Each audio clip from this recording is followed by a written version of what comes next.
Good morning, ladies and gentlemen. Welcome back to CFC football. I know I haven't appeared in a while, and I said that at the start of the year, like the back end of last year, that at the start of the year I was going to really delve into doing streams and doing videos and all sorts, but that hasn't been able to come to fruition. But I can't keep quiet any longer. The last video I did was before Mikhailo Mudrik's doping ban, when we were sat second. Things were looking okay. Things were looking decent.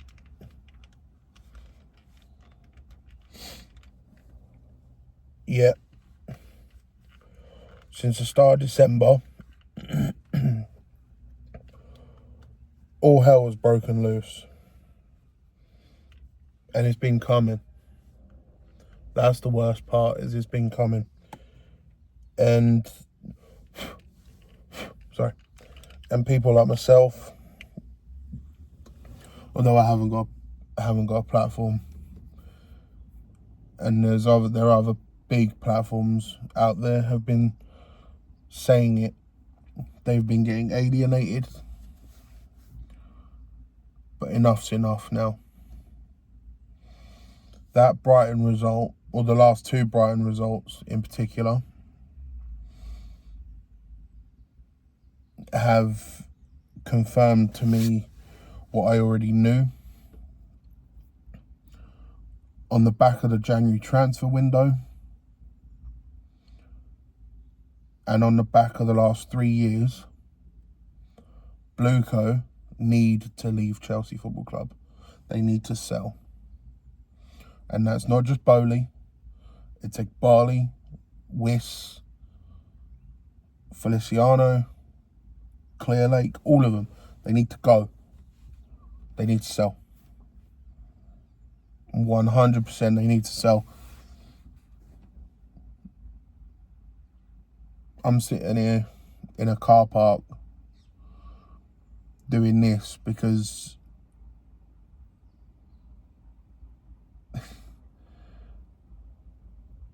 I just can't keep quiet anymore. I wanted to throw something last night with that Brighton game. I stopped watching. At 85 minutes, I had enough. I couldn't watch anymore. So let alone what the fans who actually went to the game felt like. A lot of them left after 75 minutes, 70 minutes, 75 minutes. We're singing Roman Abramovich. I don't know if Super Tommy Tuchel was being chanted, but he was there.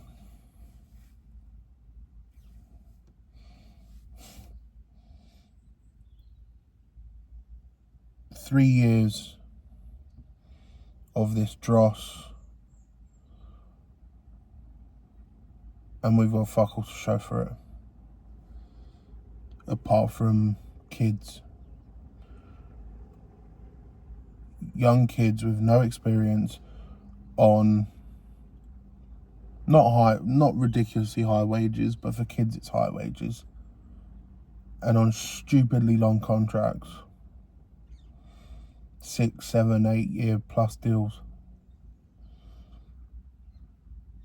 The better players we do get, like your João Felixes, don't get played and then get shipped off on loan. The only reason we bought him in the first place was to butter up Atletico Madrid to take Gallagher. Because on the books, this year alone, it's 50 million for Gallagher, but only 10 million for João Felix. Although they cost the same, both cost 50 million. Because we're spreading the João Felix payment over 5 years, it's only 10 million this year. Whereas we can receive we can put down on the books that we're receiving all of the money for Gallagher. So therefore, it's 40 million profit on the books.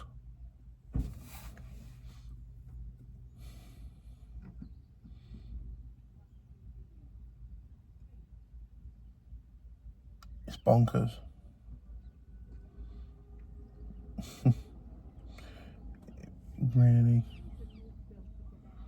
Really is bonkers.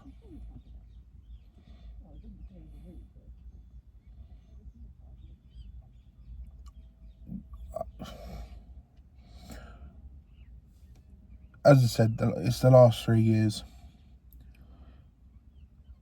They've bought 60-something players, I think.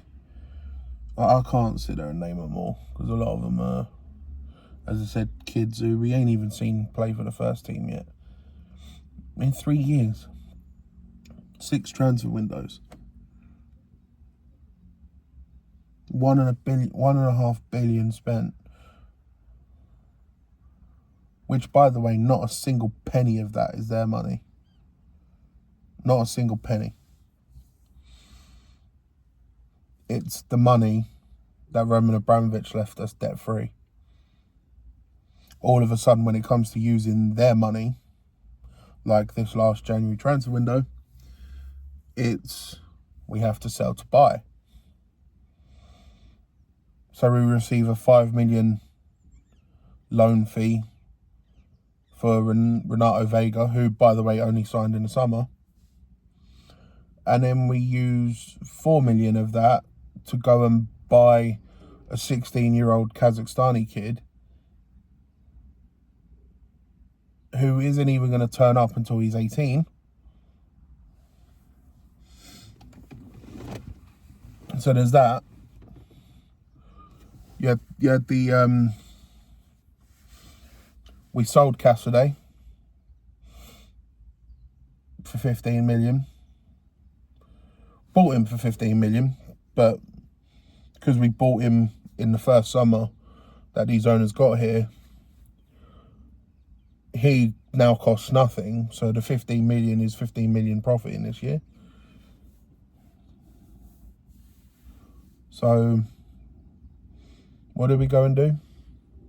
Oh shit, we're short of a midfielder because Lavia is always injured and we haven't got enough sufficient cover. Oh, I know. We'll go to the French league where we've already got a midfielder on loan in Andre Santos. But no. Rather than recalling him and saving the money, I don't even know who we bought him off, but we'll give 15 million for a Mugu.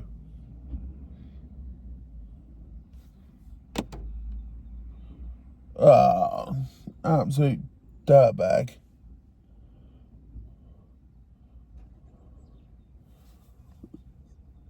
You dirty but...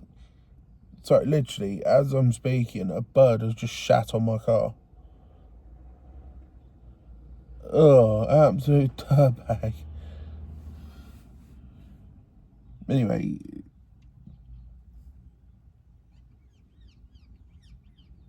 I don't get this obsession with kids. It's never worked in the history of football, ever. The biggest squad known for bringing through kids and has been successful would probably be United. Man United, I mean, not Newcastle, West Ham, Man United. When they brought through the class of 92, the Nevilles, Beckham, Giggs, etc. But there's a big myth with that. And the circumstances behind them being serial winners as well wasn't just because them kids were good players. They were good players. A lot of them turned out to be great players.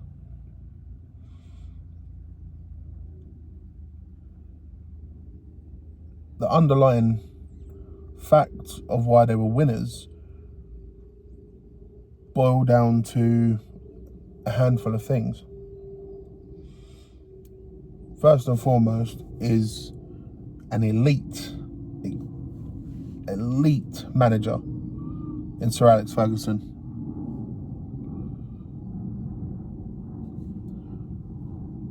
A spine. And not just a good spine, but a top-notch, world-class spine with experience, older heads. You look at in goal, there's Schmeichel. In the back line, there's Dennis Irwin, Jaap Stam, Steve Bruce, Mark Hughes up front, Sheringham. I don't know if Sheringham was there quite yet, but definitely Cantona. In the midfield, they had Roy Keane.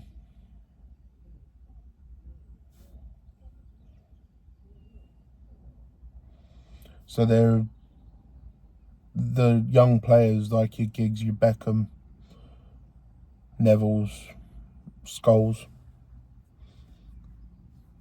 They're learning from the very best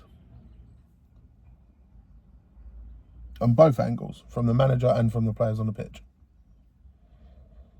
So that by the time those players leave, the older players leave, the younger players are now the older, experienced winners. And it worked. And Sir Alex Ferguson never had to go crazy in the transfer market.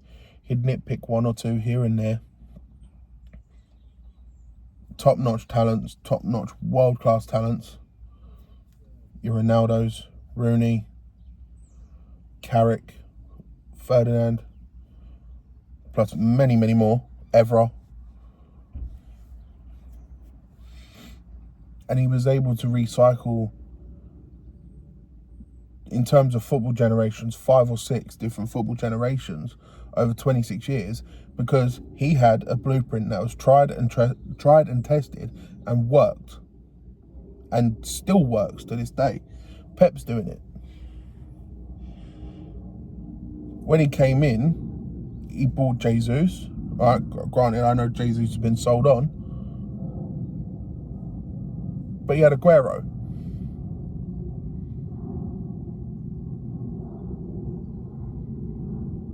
Brought in midfielders, top-notch midfielders, who learned from the midfielders that are already here, like a Milner. And you look at even now, you got Rico Lewis, Oscar Bob. And Phil Foden's a prime example. Brought him through to learn from the likes of De Bruyne, Bernardo Silva, David Silva. We used to do it under Roman Abramovich. My entire life, through supporting Chelsea, I've seen us. I miss Terry coming through because I was a young kid at the time. The first match I ever watched with Chelsea was 2000. We played an FA Cup game against Newcastle. Gus Poyet scored a double. And I liked it. No, I fell in love with the team then, and I followed them ever since. But what I'm getting at is when John Terry came through, and when we bought Lampard as a young kid, and all the other younger players we've had in around that time, even before Abramovich came in, look at who they had in that freaking team. Lampard had the likes of Petit and Juan Sebastian Veron. Terry had Dennis Wise and Marcel Desailly to learn from and to nurture him into a top player.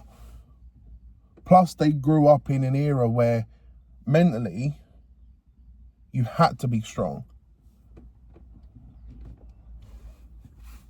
None of this, oh, I'm offended by anything you say nonsense. No. You know your place and you earn your fucking role. You earn your stripes. Not being gifted everything like it is nowadays. So when Roman took over, and he didn't just gut the club straight away. He left Ranieri in charge for a year to bring in that little bit of stability with the switch over. But he went and bought Peter Kenyon from Man United. The best sporting director out there at the time.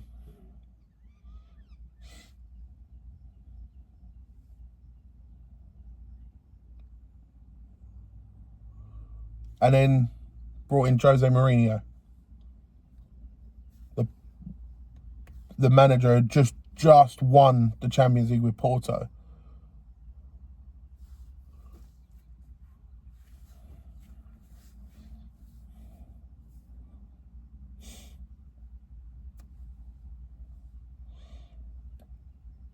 And rather than sitting there and dictating to Mourinho who he buys,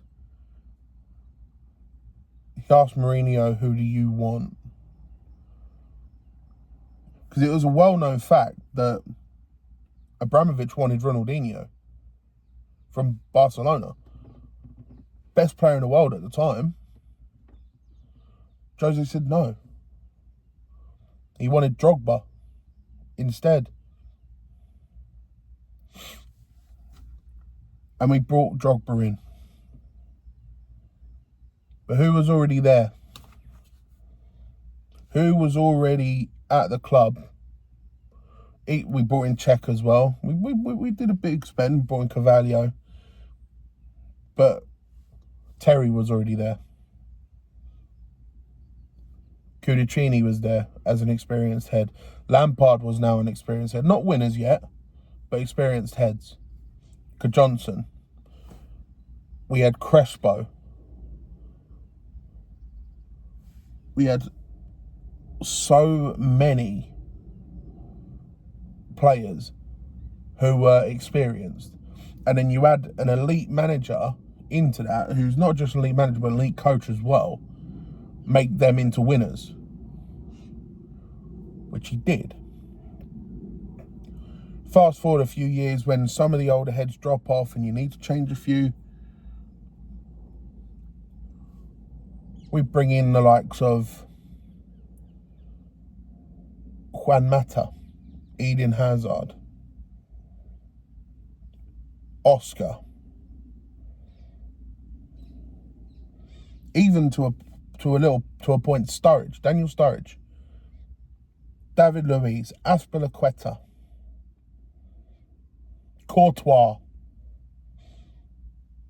We let him go, with Courtois in particular, we let him go on loan for a couple of years, get some match experience. When he came back to Chelsea, who did he have there to nurture him as being a top-notch goalkeeper? Petr Cech. Who did Azpilicueta have in front of him and next to him to nurture him into a top-quality right-back, or defender, actually? Because Azpilicueta was so freaking versatile, it was unreal. At right-back, he had Ivanovic. At centre-back, he had John Terry. And at left-back, he had Ashley Cole. John Obi Mikel had Essien, Lampard, Ballack. Same as Ramirez. He had the same group of players.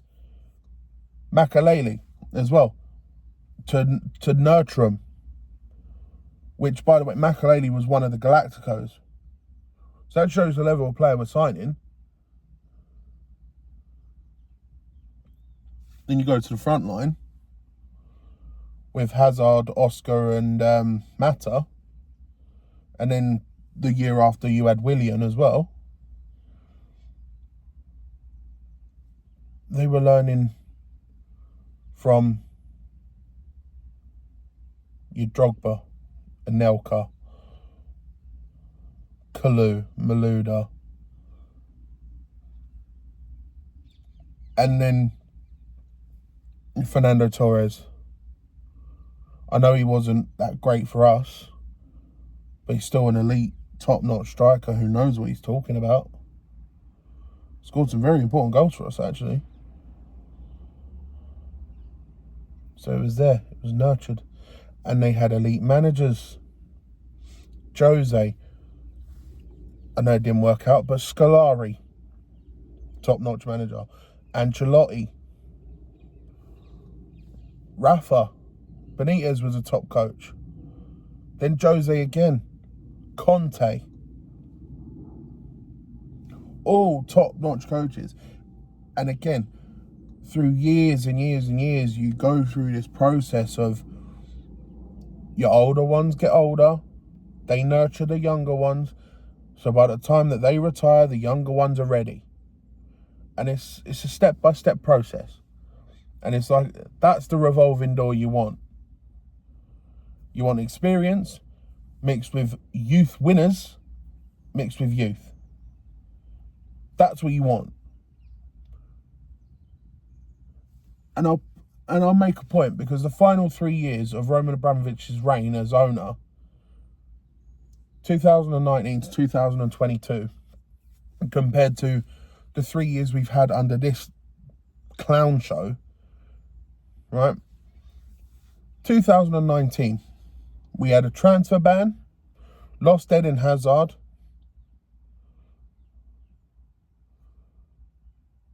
we brought in Frank Lampard, who at the time was only a manager for 1 season.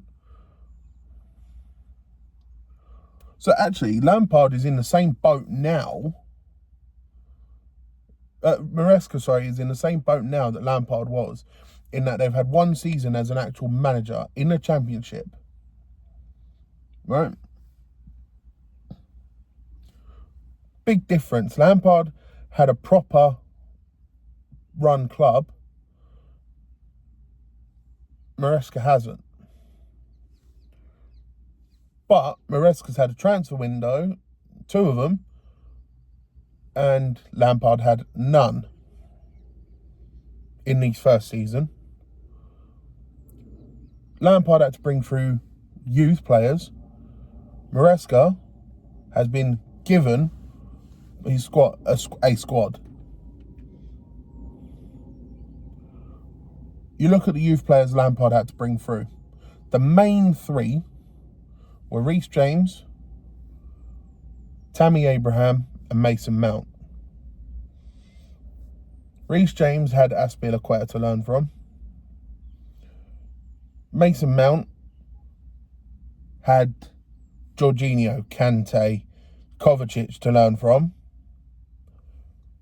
And Tammy had Olivier Giroud to learn from. Experience.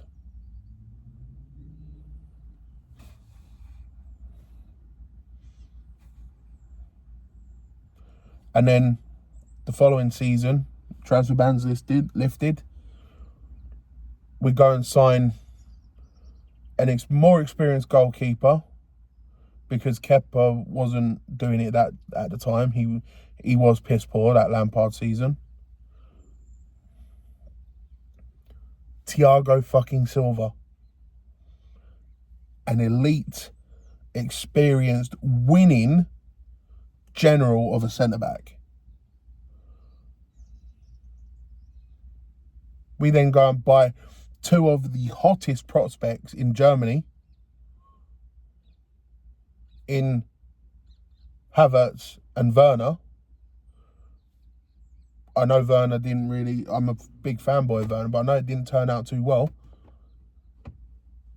But at the time, 2 of the hottest prospects, and we went and bought Ziyech to replace Willian, who was leaving. One thing I also forgot to mention is Pulisic came in as basically a Hazard replacement, and he had Willian to learn from. So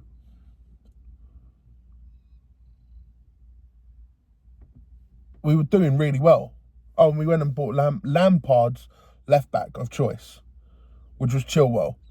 Because we were looking at Reguilon, we were looking at Alex Telles, but Lampard said, no, I want Chilwell. And we got Chilwell. Roman got Chilwell for Lampard. Right? And that's important.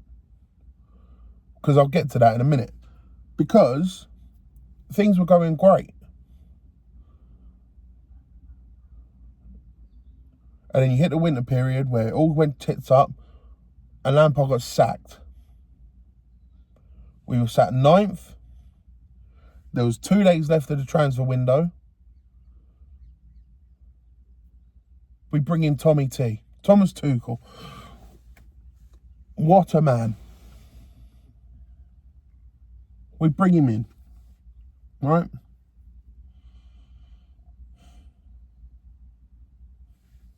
Four months with zero of his players, he wins us the Champions League. Wins it.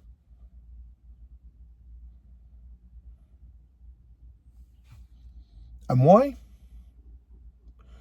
Look at the team he had. He had an experienced goalkeeper in Mendy. An old, he weren't too experienced. All right, fair. Actually, I'll change my statement. But he was an older head. He was a calmer head. But who did Mendy have in front of him? As he 3 centre-backs, he had Aspilicueta, Thiago Silva and Rudiger. Left back, right back, Reece James and Ben Chilwell. Midfield, Kante and either Jorginho or Kovacic. Front three, Mason Mount, Kai Havertz, Timo Werner. We had such a strong core that those three were allowed to just do what they could. And it worked. Pulisic popped in now and then, chipped in. Giroud chipped in when he played. But we went and won the freaking Champions League. Then what happened?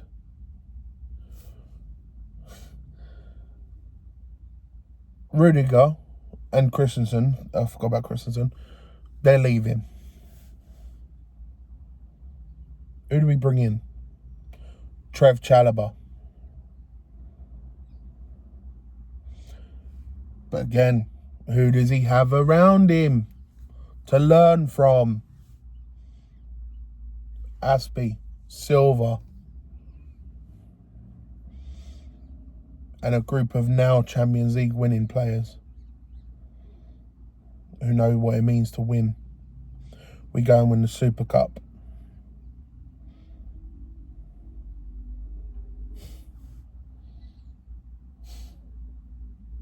In 6 months, Thomas Tuchel had us winning two trophies.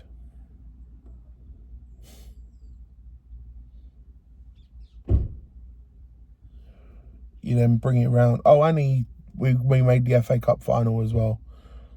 We lost to Leicester, which we were robbed in that final, by the way, with the handball that in the direct build-up to the goal. So in 6 months, 3 finals, 2 trophies won. With not a single one of his signings, by the way. And then at that point, we were like, actually, you know what? Give him a little bit more depth in midfield. And a top-notch elite goal scorer. And we'll challenge for the league. Brought in Lukaku. And we brought in Saul. Now, Saul didn't really get a fair rub of the green. He barely played. Lukaku started brilliantly. Was firing goals in because we had the creation from Reece James and Chilwell. They got injured. Things fell off. We didn't end up being able to challenge for the league that year. But what we did do is make 2 domestic finals in the Carabao Cup and the FA Cup, and went and won the Club World Cup.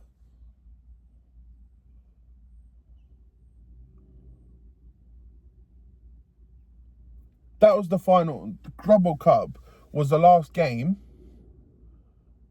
that Roman Abramovich was able to attend as Chelsea owner, because he weren't in this country. Then he had his club ripped away from him.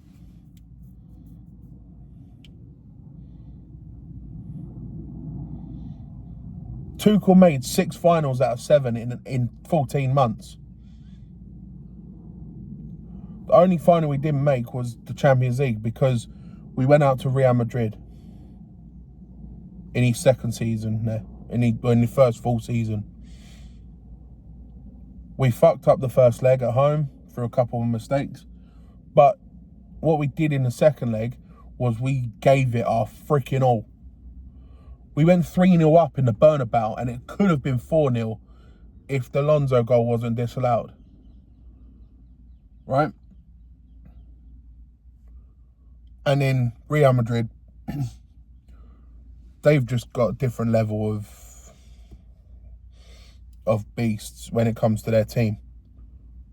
Modric is a maestro, and he unlocked the door to take it to extra time. And then in extra time, Benzema. Was it Benzema or Rodrigo? Can't remember, but it was, I think it was Benzema. But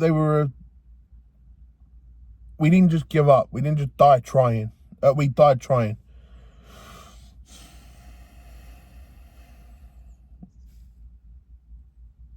And the 2 cup finals, we lost on penalties.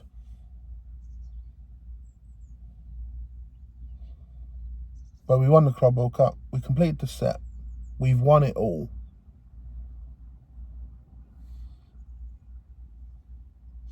By that summer, BlueCo take over. They buy the club because Roman's had it robbed off of him. Why? Because he's Russian. Well, he is Russian. I don't know why I did that in air quotes. He is Russian. But it's because he's Russian, it was robbed off of him. Because of a war that broke out. And it weren't just him that got sanctioned. Russian athletes weren't allowed to compete in their sports. Nikita Mazepin had to give up his F1 seat. They weren't just Roman Abramovich, but he had his club robbed off him for no reason whatsoever.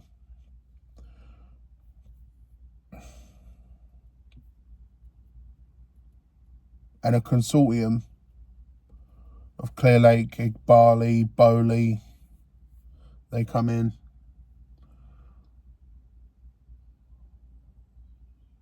Straight away, red flags.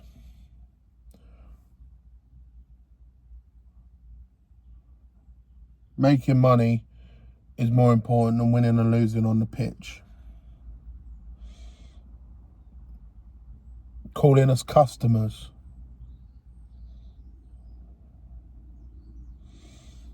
Making yourself chairman on 20 million quid a year. Immediately making yourself sporting director.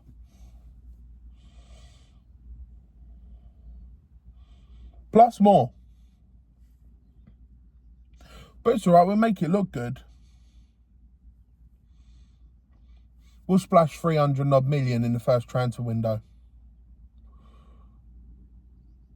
on players that Tuchel didn't want, apart from one, I'd say. The only one. And that was a shit show. We brought in Sterling. We brought in Koulibaly. Who else did we bring in that first window? Zakaria on loan. We brought in... I'm trying to think now. That very first transfer window. Who did we bring in? Koulibaly. Sterling. Enzo was the summer. João Felix was the summer. In the winter, sorry. Mudryk was the winter.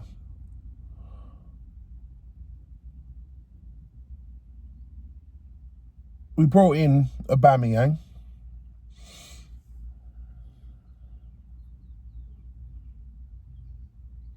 And that was the one that Thomas Tuchel wanted. And it proved it.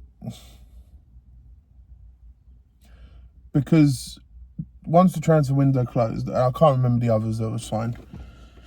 Once the transfer window closed, Tuchel had, I think, 2 or 3 more games. Maybe 4.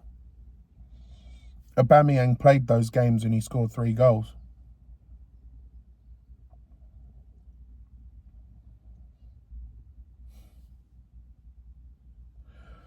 Tuchel then gets sacked because he didn't want the owners in the dressing room. That's what it turns out. It was all the reason why he got sacked. He told them basically to do one. You're not allowed. You're not coming in the dressing room. You're not dictating to me who can and can't play. He got sacked for it. They bring in Graham Potter on 12 million a year for 5 years. Making him, I think, one at the time, the biggest paid manager in the league, even over Pep. And why? Because Graham Potter was a yes man. A puppet who they could play around with, who they could tell what to do, because he knows he's out of his depth there. And that first season, even then, they sacked Graham Potter because they made him the fall guy. They made it out like it was all his fault. But it weren't his fault. Because in the freaking winter, we spent another 300 million on Enzo Fernandez, Mudryk, João Felix on loan, first time round, and more. And we barely offloaded anyone. So we had 30 odd plus players to deal with. First team players. Who are all sitting there wanting a spot. You can't give them all a spot. So then what happens? Players get unhappy. Start downing tools, which I don't agree with. But that's what they do because, oh, what's the point in training hard? I ain't going to play.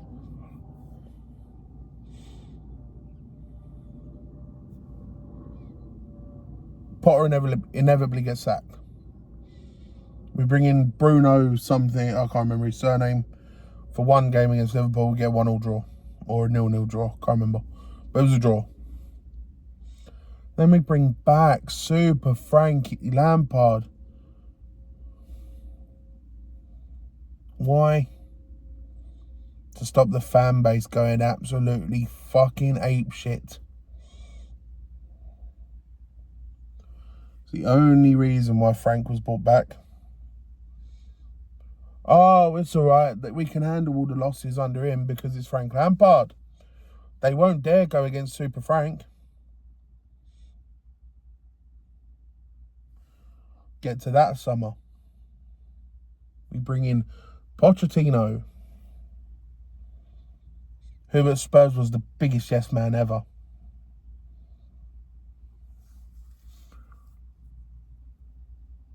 We spend all summer doing the shit show that was the Caicedo transfer. Get rid of Havertz, get rid of Mount. There were a load of other players as well that came.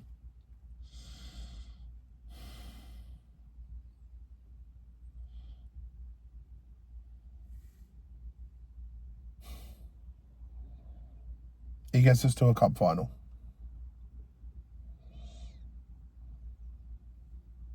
So well and good. Thank you. Brilliant. We lose the cup final again to Liverpool in extra time. And after 3 windows of spending 300 plus million, we had Gary Neville calling us $1 billion bottle jobs. Gary Neville calling us billion dollar bottle jobs was what Gary Neville called us. The cheek.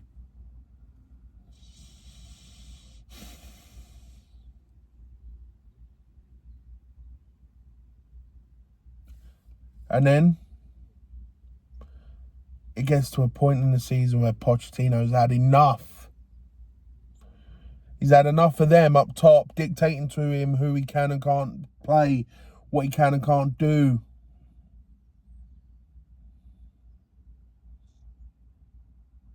So what does he do? Flips him the bird and starts going his way.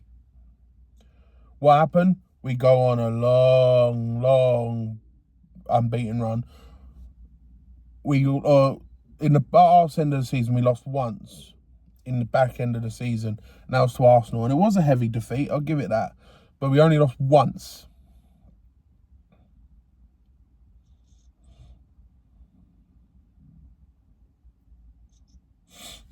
But even then, one thing I forgot to mention about the first season under Potter with these new lot, if it weren't for Tuchel's 10 points at the start of the season, we would have been relegated. Mathematically, we would have been relegated.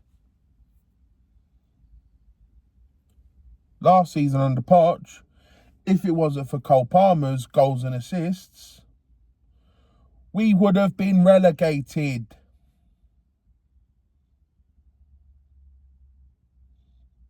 And this season, you're playing Cole Palmer out of his best position, which is on the right. You're playing him in the number 10 so that you can play Madueke and Jadon Sancho to up their value, to sell them on. Flip them for profit.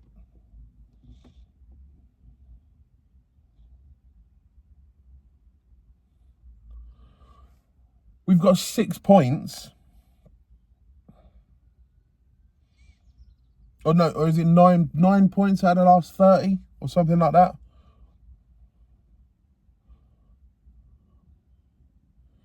Three draws, 2 wins, and 5 or 6 losses.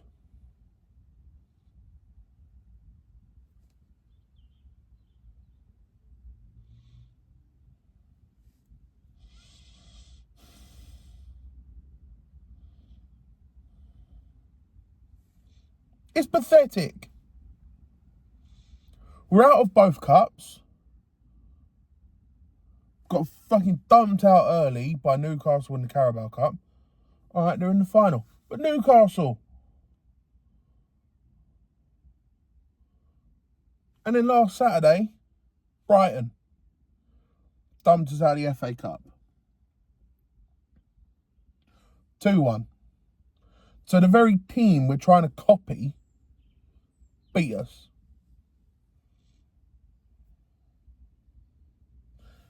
We played them last night and they fucking spanked us.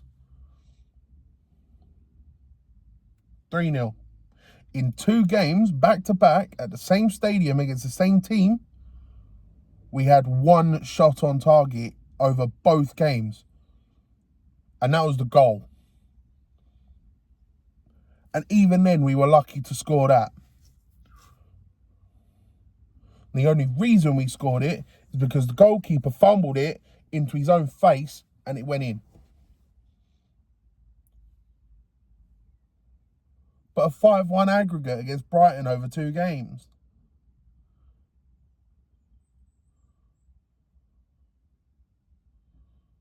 It's pathetic. You look at the last 3 years of Roman's reign compared to the first 3 years of these fucking idiots, and it's chalk and cheese.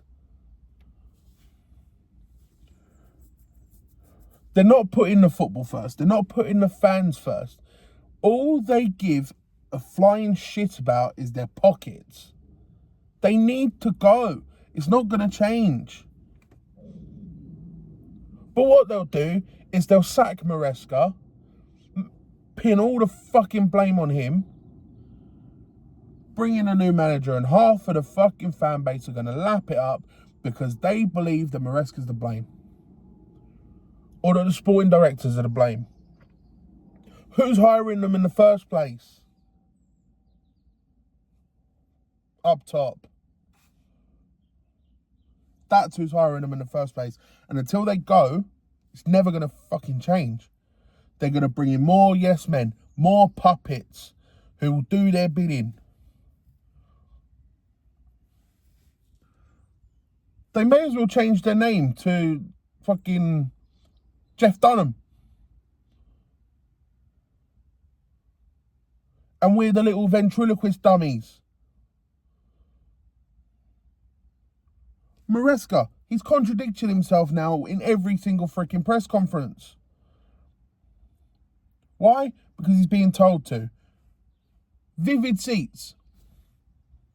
Anyone want to come out with that? Any journalists want to report on that? No, because you're all bought. You don't journalise anymore. You spout out all the bollocks that these owners give you.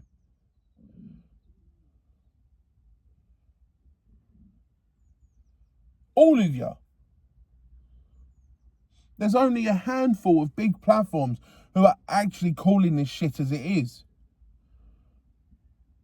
I ain't got a big platform, but I'm not sitting here and I'm not staying quiet anymore. Not until these fucking owners are gone. They need to go. Bowley out, Egbali out, Wiss, Feliciano, BlueCo, Clown Lake, all of them. Fuck off. Just go. Sell.